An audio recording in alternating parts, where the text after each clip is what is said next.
She bullied the wrong person in front of the whole cafeteria. There was this girl in my school who everyone knew to avoid. She wasn't just mean, she was relentless. She'd pick on younger students for no reason, cut in lunch lines like rules didn't exist, and generally act like the entire school revolved around her. Teachers didn't really do much either, so most people just learned to stay out of her way. Even the bathrooms weren't safe. The stall locks barely worked, and she'd literally burst in while people were still inside just to mess with them. If you were sitting in class, she'd kick the back of your chair over and over until you were shaking with frustration.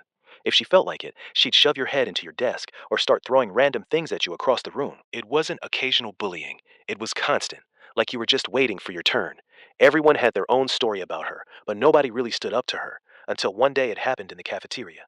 I was sitting with my friends, just trying to eat lunch and get through the day like normal. Out of nowhere, she walks past, spots one of my friends, and before anyone can react, she grabs her by the hair, hard, and shoves her face straight into her plate of pasta. The whole table just froze. My friend pulled back, gasping, and she had a nosebleed starting immediately. That was it for me. Something just snapped. I wasn't the type to lose my temper, but watching that happen in front of everyone hit differently. Before I even really thought about it, I picked up my own plate and I threw it across the cafeteria.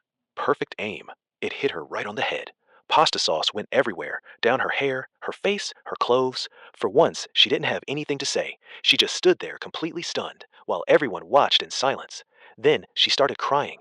Not loud, not dramatic, just that shocked kind of crying when someone finally realizes they're not untouchable. I won't lie, I felt a bit guilty afterward. But seeing her standing there covered in food, after everything she'd done to everyone for so long, yeah, that moment stayed with me.